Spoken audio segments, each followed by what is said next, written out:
Olá, minha amiga, meu amigo, bem-vindos todos e todas aqui a mais esse Conexões, o nosso encontro aqui pelo YouTube, o nosso encontro aqui pelas redes sociais, toda semana, sempre trazendo um assunto de grande interesse aí da sociedade ou da nossa cidade, né? E sempre um grande convidado como hoje, né?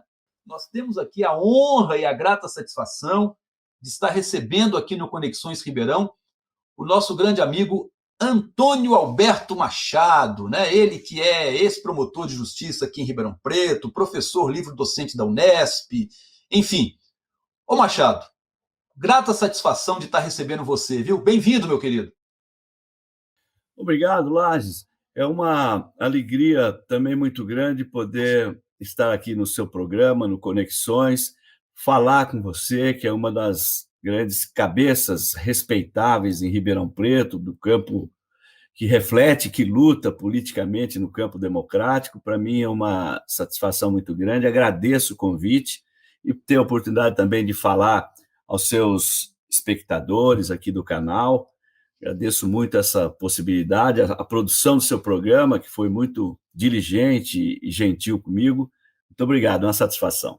O Machado, e na verdade, claro, né, eu acho que o nosso assunto aqui hoje é política, né? A gente está aí atravessando uma quadra da nossa história que merece também reflexão, merece, né, a gente se deter sobre os acontecimentos, sobre os personagens, né? E principalmente fazer aquela relação tão necessária entre os acontecimentos aí dos últimos anos, né? E você, claro, é um personagem além do campo judicial, né, de destaque, foi promotor aqui em Ribeirão Preto, de urbanismo, né, cidadania, arquitetura, enfim. Você que tem essa escola jurídica, né, como base, mas você é um personagem também político, né? Teve aí nas últimas eleições participando ativamente como candidato a prefeito. A gente tem acompanhado nessa essa trajetória mais recente sua aí, de envolvimento e de se colocar, né, diante dos fatos que estão aí nos surpreendendo a cada dia. Eu começaria justamente por isso, né? Olha, se for possível fazer para quem nos acompanha aqui uma análise sobre o seu ponto de vista lá dos acontecimentos de 2013, as grandes manifestações, né, que reuniram aí milhares de pessoas, né? Vamos dizer assim, tão grandes como aquelas lá das diretas já, né? Ainda do século passado, né?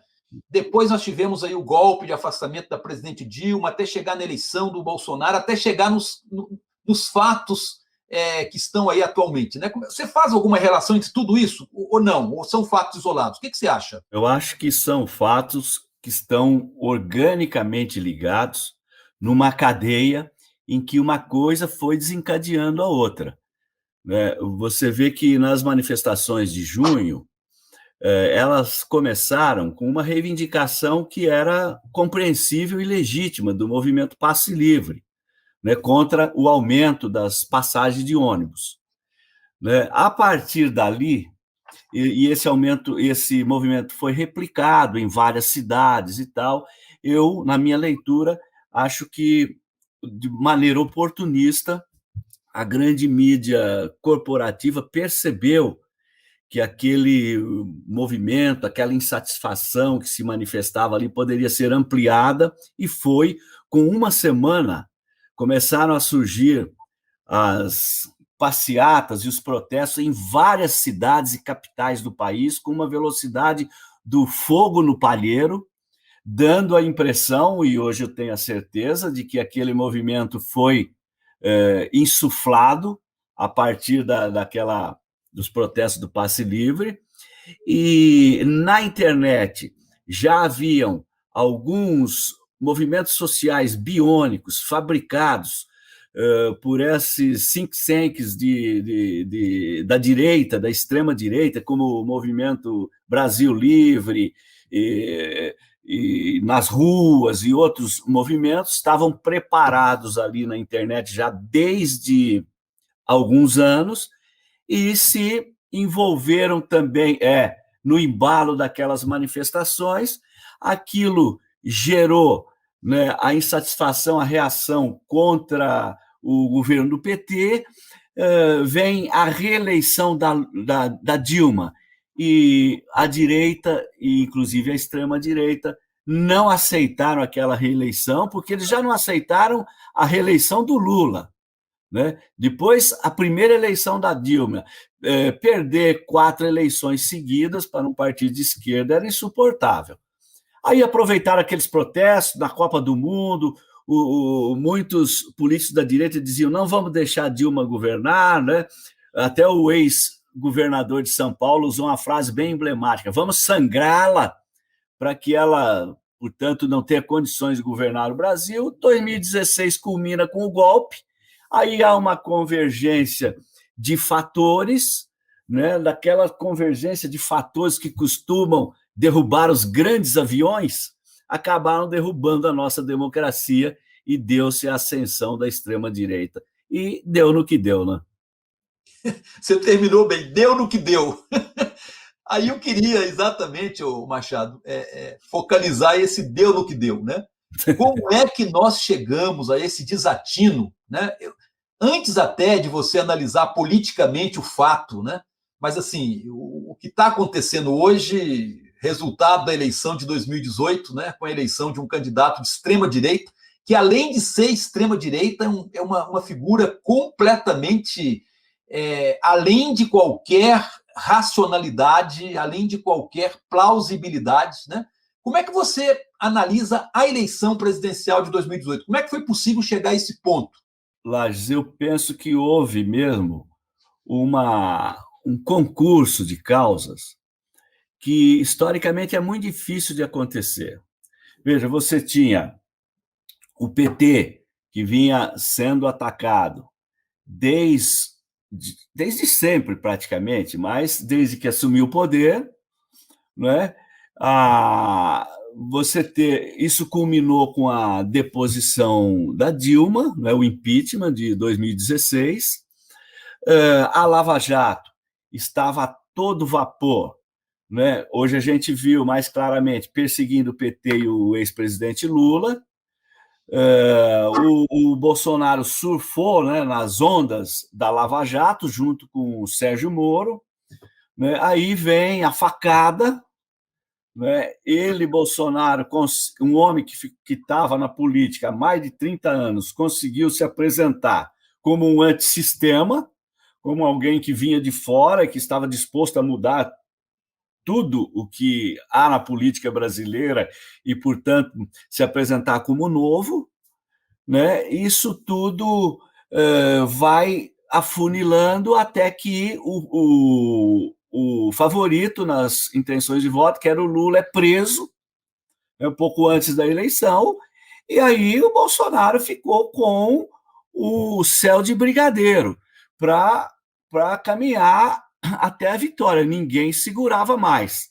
Ele próprio consta que, quando tomou a facada, ele teve tempo, não sei qual foi a gravidade dessa facada, mas ele teve tempo de dizer no hospital para um de seus assessores: ganhei a eleição. Quer dizer, caiu no colo dele. Então, você vê, tem esses fatores todos, né? A criminalização do PT, você tem a deposição da Dilma, você tem a Lava Jato, o lavajatismo, você tem a facada, tem a prisão do Lula.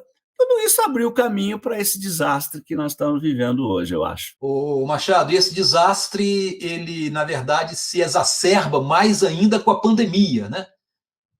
A pandemia que realmente, assim, o governo Bolsonaro, e aí não foi só ele, mas toda a sua tropa negacionista, né, pôde escancarar realmente a gravidade do momento que a gente está vivendo. Quer dizer, você não tem só uma gravidade política, que já vem de anos atrás, como você bem descreveu aqui, mas isso tudo acaba piorando muito mais, com mais de 500 mil mortes pela pandemia, né? Como é que você analisa o impacto da pandemia diante desse quadro político aí? Eu acompanho a opinião da maioria aí de que está acontecendo um genocídio no Brasil. Não poderia. Você vê um presidente da República que se nega a enfrentar a pandemia porque ele considerava uma gripezinha. Ele se nega a articular todas as providências e políticas de enfrentamento da pandemia. Ele próprio combate o distanciamento social e promove aglomerações. Ele próprio não compra vacina. Ele próprio indica remédio que não funciona. Um homem que se comporta assim diante da maior pandemia do século é um homem que quer matar e que tem desprezo pela vida. Quer dizer, não poderia ter um desastre, né, e uma má sorte maior do que essa para os brasileiros. Né? Agora, em termos políticos, a minha opinião ela parte de uma ambiguidade. Em termos políticos, a pandemia salvou o Bolsonaro, porque ele pode jogar nas costas, na conta da pandemia, todo o fracasso da sua política em todos os setores e dizer que não foi possível, não governou por causa da pandemia. Só que ele é tão maluco, tão incompetente, que ele poderia estar eleito hoje se ele, por exemplo, tivesse enfrentado a pandemia. Ele não precisava fazer mais nada. Porque ele não tinha projeto de país, ele não tinha plano de governo e não tinha equipe para executar nada disso. Então, seria um desastre. Ele só foi salvo porque a pandemia encobriu um pouco a incompetência, a ineficiência, as maluquices do Bolsonaro. Só que ele é tão maluco que, na pandemia, ele resolveu negar e resolveu se omitir. E, com isso, provavelmente, né, Lages, ele terá muita dificuldade, eu penso, de chegar ao segundo turno. E é sobre isso que eu queria tratar com você dessa questão, né? Ainda nesse programa, agora no final. As eleições do ano que vem, né, Machado? Você tem aí um agravamento do quadro político com todas essas denúncias, CPI da Covid, enfim, tudo isso que a gente está acompanhando, e a bandeira da corrupção já foi arriada, quer dizer, a corrupção está dentro do governo, está dentro do Ministério da Saúde. Algumas pesquisas de opinião aí já estão apontando o presidente Lula como um provável eleito ainda no primeiro turno, ou melhor, já no primeiro turno, né? Você tem aí os números apontando isso através de várias pesquisas diferentes, né? Como é que você analisa esse quadro e qual a sua expectativa para as eleições do ano que vem? Olha, de fato, Lages, eu concordo inteiramente com você. O quadro político, né, se agravou, o quadro político está muito turbulento, já vinha numa turbulência, mas nesse momento tem, digamos assim, uma agudização da crise política no país, né?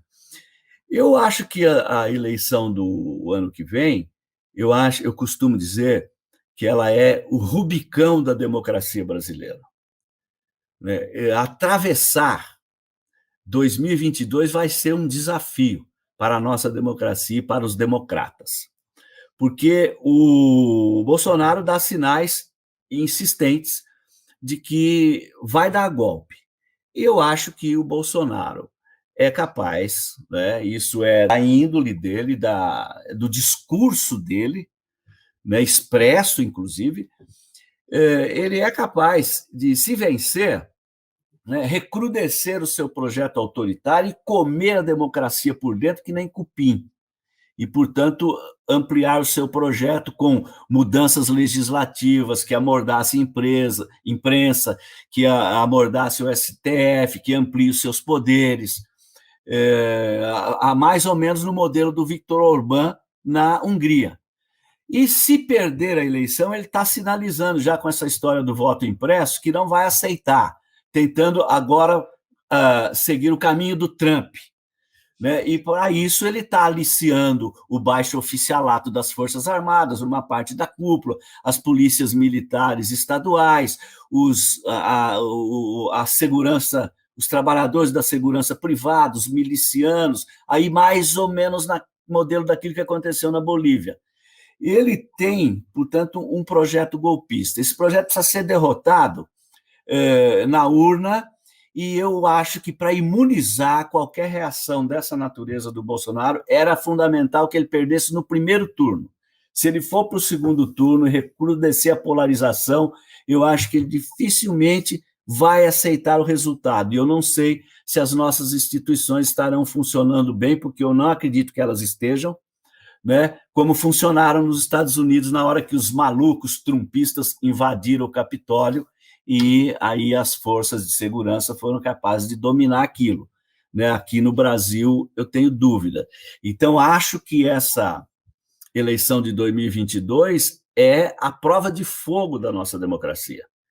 E, por isso, eu penso que essa ideia de uma frente democrática no segundo turno, ao lado daquele que se apresentar com melhores condições de vencer a eleição, seja ele quem for, né? Eu acho que isto é fundamental, precisa ser costurado desde já, né?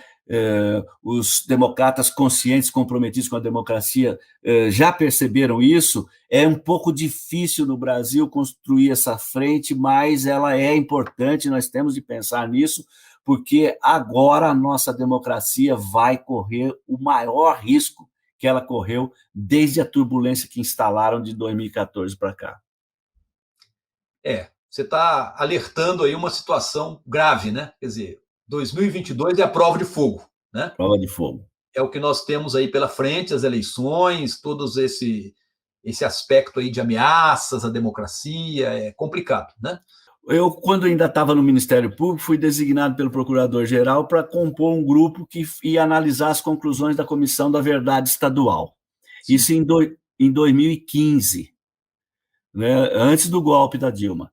E no relatório, tocou para mim, né, analisar a ameaça de golpe militar. Né? No relatório que eu apresentei, que constou no relatório, portanto, isso tem data, 2015, eu já dizia que era possível dar um golpe militar no Brasil nos termos da lei, nos termos da Constituição. Nós nos reunimos em 2015 e nós, promotores e procuradores, achamos por bem não explicitar isso no relatório para não levantar a lebre. Eu concordei.